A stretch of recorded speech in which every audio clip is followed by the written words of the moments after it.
think after Friday game, the tone was pretty measured about what it felt like and what it meant. Um, I thought the response internally was really good. Obviously, I know I got after him. Everyone probably knows that, but at the same time, I think the accountability in that room is high, and they don't want to let anyone down. They don't want to let themselves. Their best friends in there. They don't want to let anybody down. So I think that was a big part, and the leadership probably goes way past the guys that wear the letters. It's about you want to have a standard that you can look your teammates in the eye and keep and be accountable for. And I thought they did a nice job in that response. 1-0 game for the better chunk of that game. Ian Samoza makes a great play off on a quasi-empty net there. Talk a little bit about that play from Ian, and obviously going up 2-0 there with a couple of minutes left had to feel pretty good.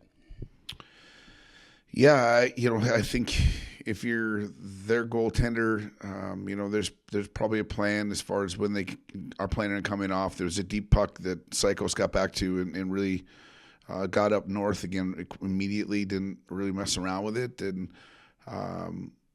that's probably the in between model of him getting off the ice, a new player getting on the ice for the extra attacker, but the bigger play was Ian that had the wherewithal to hear, listen, see that the goalies were in between, because I don't think he would have planned on shooting that puck from that distance had he not known the urgency that the goalie's going back. So good for him on the eyes, and it is. I think when the goalie pull is on, we can shoot forward here. Like, I'm all for it. I think it's important.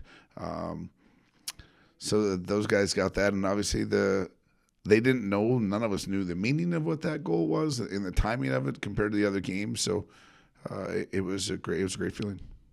Lastly, about last weekend, Tracy again, stellar in net. Goaltender of the week in the CCHA, goaltender of the month in the CCHA. What's really stood out about his game here over the last 4 or 6 weeks? It's Alex Tracy personally. I don't know. There's just a big stage, big moment guy there that I think he is such a routine-based guy that doesn't get fluttered and flustered by bigger moments. I think his even keel is as they come with his prep. So I think the more prepared you are, the less you have those, those highs and lows. It makes him very consistent. And like I said, I always say I know he's going to deflect and put that honor on everyone else.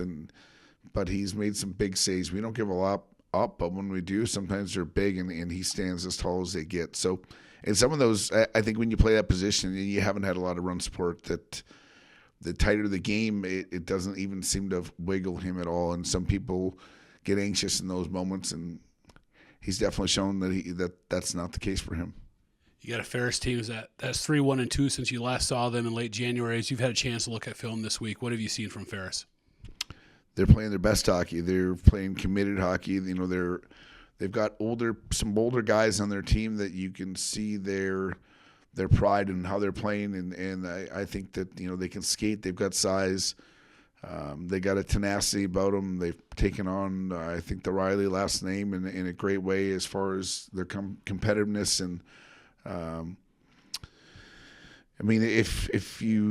We have to look at the 3-1-2. I don't care about the rest of their season. I don't really care. I care about how they've been playing and obviously what we've done in matchup against them. But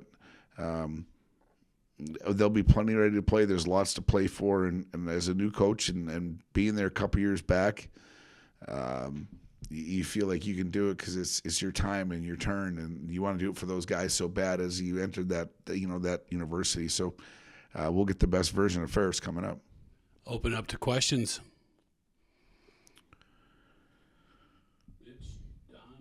Mitch looks resigned to let me go, so I'll give it a shot, Coach.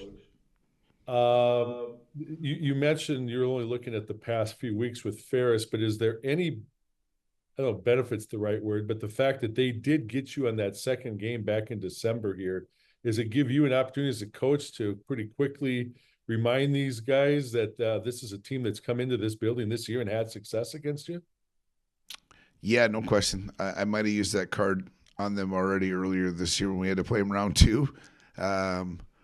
We had a slide of the timing was perfect. I think you'll enjoy this. We were in Ferris Head team meeting, and one slide was of a stovetop being red, orange, hot. And I just asked the guys what that meant, and like, well, that means it's hot. I'm like, well, do you have to touch it to know that? And their comment was, well, no. I said, well, then you know exactly what this game means. Like, you don't have to find out. Like, you just go approach it. And there happened to be like a 6-year-old at the rink that day, and he was by our hockey gear. And I asked him, I said, well, what would a red stovetop mean to you? Right in front of the guys, he answered immediately, it's hot. And I just looked at all the guys. I'm like, if a 6-year-old can figure that out, we got this lick. So it comes with warning. They're a good team. They played good hockey, and they're a very relentless team. I'm going to sneak one more in here, Mitch, before I turn it over to you. You've coached this year. You've talked about it's kind of been almost 3 different seasons. Obviously, you get out of the gate pretty hot right away. And then starting with that Ferris loss, you kind of hit this lull where the only win you got was, the Yale game out in California. And now you've been back on a roll here. Ironically, the roll, from what you tell us, started with the sweep that went against you at Tech. So despite those 2 losses, that's kind of when things turned around. What about that weekend at Tech has kind of propelled you to the finish you've been on here right now?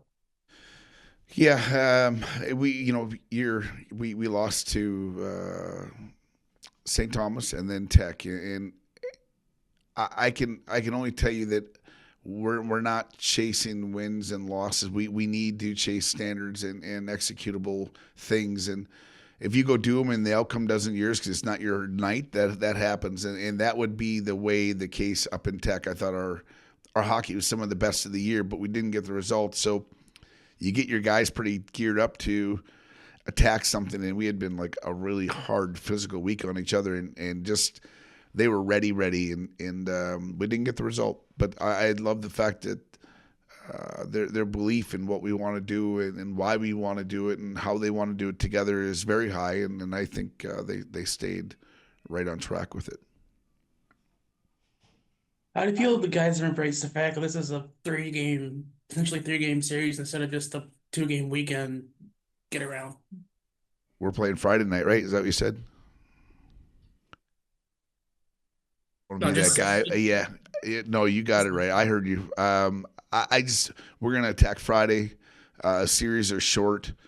Playoffs got a lot of things. You got stats are out the window. You have to have a short memory. I can tell you it's not over till it's over. So in a series, I do know that our focus has got to be Friday.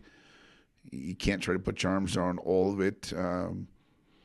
And then when that happens, like there's a lot of circumstantial things. I think in a series play that's do or die versus a series play in this regular season. Now, I do think there's a lot of times we go through a part of the year where we're constantly talking about, especially internally, that if this is a series, like what do we have to do? And usually it's, get off to a great start and those parts. So you're trying to rehearse for this a little bit. And I do feel we've been, I don't know what the number was. I think Don said 12 points behind at the Tech time. We've put it in playoff mode around here for a while, so I think there's a little bit of routine to it, which is a good sign for us. Like that. Coach, a little bit delayed for the guys, especially 17 new guys on Sunday, but talk about what it meant for them to get that cut back in their hands on Sunday afternoon. I thought it was really important for our guys to feel it. I thought it was really important. They saw it in the building. None of them had touched it. None of them they had looked at it. They'd walked by it. They talked about it. As a student athlete, as any athlete, I think when you're going after a prize, you want the prize. And so the meeting on Sunday was just they were very fired up to put their hands around it. There's some sweat in that thing, and there's some blood in that thing, and there was a lot of meaning to what it meant for our program to keep it here. So I was as fired up as they were. Like I wanted to take it out of the case before I got back here with it. So I was gonna. Well, it did. It rode shotgun with me in my truck. So that's how fired up I was for it. as we wrap up, talk about what it not only meant to you, but the team to hear from Coach Bros pregame on Saturday. He still got it when it comes to a pregame speech, doesn't he? Oh, man. Junkyard dog. Brosy is a legend. It's neat. Like one of the photos we're going to use around here from that night is when he joined us on the ice after the game for the team photo with the celebration. And I'm like, I hope you're good with this, but I said you're going to go up on these walls again somewhere forever. And Brosy before the game, he's gone through some health issues and he's come back and he's fought hard. And he lost Mary a while back, and that was his soulmate and game going guru. Like those two are hand in hand all the time. So I think it's really special now. He's with his granddaughter and doing those things and with his daughter, and it's a privilege to have him around here. And every day he's here, we're fortunate, and I'll let him talk to our team anytime because I know his lessons and experiences are real. And sometimes when someone else is talking, it's good for the group to hear it from. Anybody got anything else before we wrap up? Coach, one more for you. So as you go into the week, obviously everything gets magnified. What I would guess you're talking and working a little bit with power play. What other aspects of the game are you trying to fine tune going into this one this week? You're constantly, there's some things like this time of year. I'm a fan of undercoaching at this time of year. I think you've built a book for yourselves in a way of play. I think there's a big part of your job now as a coach to make sure that they feel like they can just lay golden eggs everywhere. I think that's a big part of making them feel good about what they've done. There's definitely, we're always sharpening up. If we see a chance against routine or anything that's in a trend, like we'll get into that part. But a lot of it's just, I think, just fine tuning, and you got to know and respect your opponent, but we got to be really sharp with our own game, and that's still going to keep our focus on what we have to do. And the power play's for sure gotten some attention with some not so white gloves either.